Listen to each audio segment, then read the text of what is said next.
enter ka lang. Tapos ito naman si lookup. Bali, ang hinahanap lang niya is si lookup value. And then yung vector niya, yung kung nasaan yung column niya. And then yung hinahanap mo na results factor na nasa horizontal siya. Which is yung vector ni result value.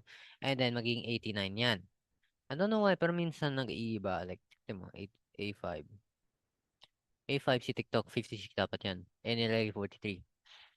I think best if tanongin ko na lang kay ma'am. Anyways, basta ganyan yung function ni VLOOKUP and lookup. Next naman ay sila index and match. Una ay si match. Ano point ni match? Ang point ni match is to find the row kung pang ilang row siya. Kunwari, si Amparo. Lookup array. Ito, lookup array. Tapos match type. 0. Bakit 2 nilagay? Kasi row 1, row 2. Hindi mo sasabihin na row 1, row 2, row 3. Eh, yung hinighlight lang natin is ito. Kunwari, iniba ko. Oopsie, may lang. Tanga lang. Ayan, iba ko. F5. Ayan. Lo. Ay, F1, F1. Yan, iniba ko. Mapansin nyo, sinama rin niya dito. Eh, dapat, gagawin nyo is, hindi mo sasama. Ay, magiging, oops, sorry, 2 lang. Yan yung punta ni Match. Hinahanap niya kung nasaang row na tatagpuan ang isang, ito, ang isang cell. Yun, basta ganun. And then, hindi basta row lang. Yung row, kung nasaan row siya sa table. Yung table lang ginawa natin. Okay, next naman. Wait lang. Sige, example ko. Gawin kong malaking table. Maapektuhan kaya yon. Malaking table. Yeah, maapektuhan. Kasi nilakihan mo. No, F3, hindi ka naman specific na nga yun eh. So, bali, vector lang talaga. 2. Next naman is si match. Match. Oh, wait, no. Index pala. Index. Ang punto ni index ay hanapin anong nakasulat sa cell na yan. Parang ganon. Array. Lagay natin dito array niyan. Row number. Row number, kunwari, 2. Tapos row number 3. Ano kayo ilalagay niya? Wait, wala pala. No, no, no, wait. My bad. Gawin natin table to. Like actual table. Back. So, kunwari, pinili ko, no, number 4. Tapos, 8. Oops, I think masyado mataas yung 8. 3.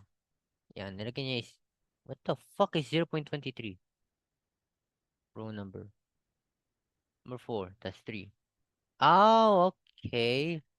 Bale, okay. So, ginawa yung decimal yung, baka malito kayo dyan, math yan. Okay, kunwari, 5. Yan, false. Row number 4. Number 4, 1, 2, 3, 4. Tapos 5, 1, 2, 3, 4, 5. False. Tapos kunwari, isa pa. Si row number 2, tapos column 1. Paro. Row number 2 sa table, tapos 1. Pwede nyo ipagsama si index and match. Ganito, index, tapos yung mismong array ito. Array yan. Pwede kaya yun? Sige, index. Tapos, lagay nyo si match. And then, looking up the value, we're looking for the forte. Tapos, look up array. Dito tayo mag-look up. Tapos, match type 0. I'm hoping tama. No, wait, no, wait. I think mali yung ginawa ko. Look up value. Marin, look up natin si 8. Tapos, nilook up array natin dito. Tapos, 0. Oops, my bad. Well, 40. Okay.